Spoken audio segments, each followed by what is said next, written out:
Good morning. If you've been by the UMass Boston campus in Dorchester, right there off Morrissey Boulevard in recent years, you don't need me to tell you. Construction is booming. There's a new science center, a new student center, other new buildings attesting to the state's commitment to a working-class school that's been shortchanged in so many ways over the years. Well, amid that boom, unfortunately, there's also financial bust. A budget deficit expected to hit $30 million later this year, despite repeated warnings of fiscal problems. Here to explain this and discuss it with us is the president of the University of Massachusetts, Marty Meehan. Mr. President, welcome. John, great to be here. Thank you for coming by. We appreciate it.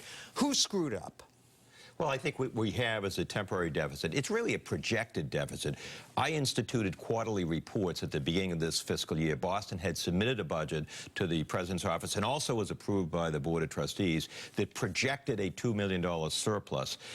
We had quarterly reports. The first quarterly report, they were running a deficit of about $10 million, but they had plans to get it down to $6 million. Second quarterly report, the deficit went up. They didn't implement their plan, so I brought it to the Board of Trustees, and we decided to come up with a plan to get some help in there and deal with this problem. But this is the problem. What's creating the deficit? Combination of things. The contracts for employees were never paid by the state. There should have been cuts made to make up for that. And there weren't enough cuts made. Enrollment issues, trying to balance enrollment. Enrollment's down, right? Enrollment is down Slightly. in some programs, and what you have to do is you've got to manage the enrollment and the revenue, and those all work together, and it has to be totally monitored. But I do believe by the end of this fiscal year that the situation will be under control. How about all the debt you took on for all this new construction? This debt is still, Board of Trustees has an 8% policy. That means debt service can't be over 8% of the overall budget. Boston is still below that number. I believe that we'll be able to correct the year-end deficit, but also deal with more structural issues at Boston. Boston's a challenging campus because it is a campus that's out on the Columbia Point. Construction has been difficult. 40 years ago, when some of those buildings were built, there was corruption in the building. The buildings, they now need to be replaced, and they need to be upgraded. So there are challenges.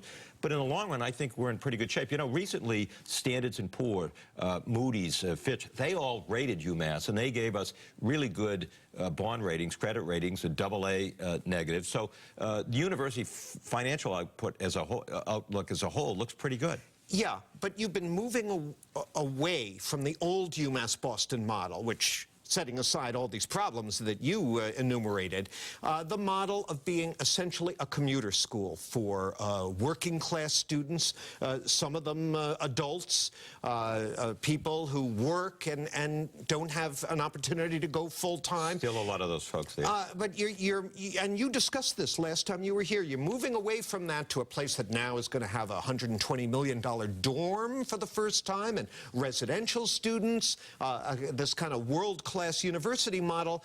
Wonderful in theory, but is it a flawed business model that needs to be reassessed? First of all, on construction, and everything always needs to be reassessed, but I'm not sure reassessing whether or not people that, students that attend UMass Boston are entitled to top-notch facilities. Boston hadn't built a new academic building in 35 years.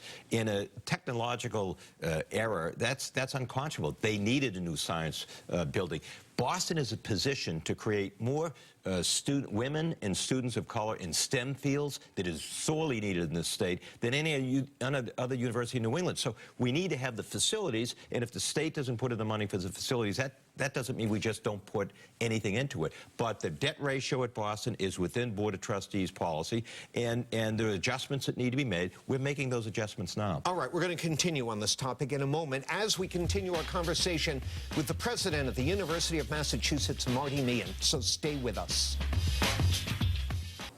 Welcome back. So much to talk about when you talk about public higher education in Massachusetts, and so little time, but we're doing our best to get into some of these issues with the president of UMass, Marty Meehan. So we're talking about the fiscal problems at UMass Boston. Enrollment, we were discussing, is down slightly. Courses are being canceled. Even office supplies are being cut.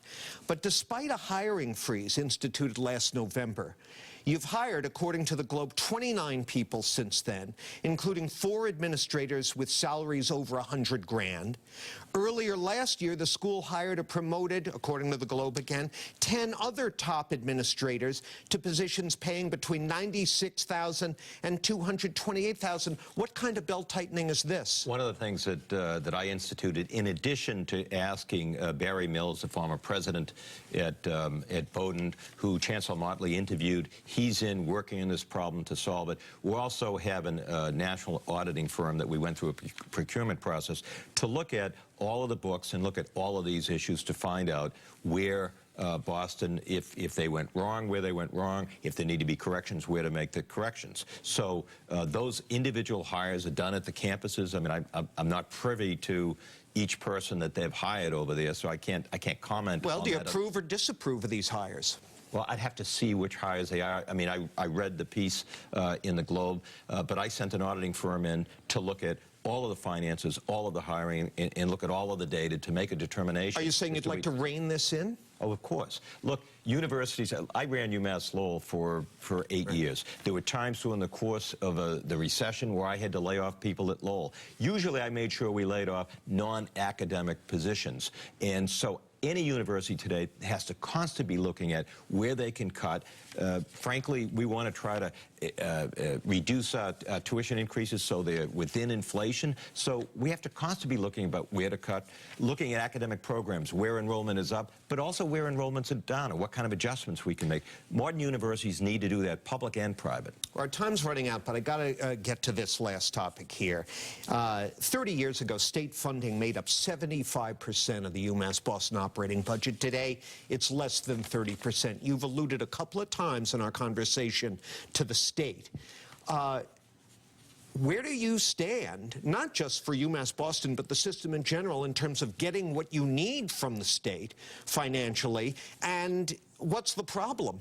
Well, I've constantly been lobbying the legislature. I have a great relationship with both the Speaker of the House, Bob DeLeo, the Senate President, and the Governor. We're making the pitches, but these are difficult times in terms of health care. These are difficult times in terms of local aid.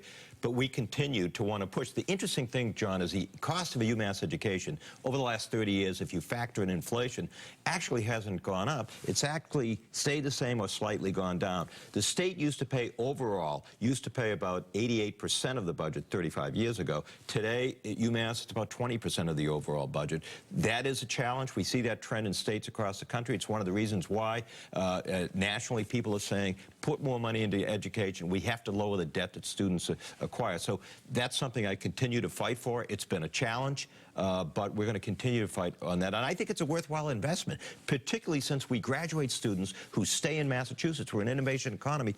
UMass educates the workforce of Massachusetts. Listen, our time is up. We could use much more time here, but let's very quickly clear up those new dorms, $126 million dorms. Those are being paid for by a private developer. It's very unique. It's a public-private partnership. A private developer is in there. There's no taxpayer money involved. And UMass Boston or their students are not doing any of the borrowing. Now, that's not to say, John, it isn't a challenge. We have to make sure that housing works well, but it's not something that's on the books, and it's not something that involves any taxpayer money.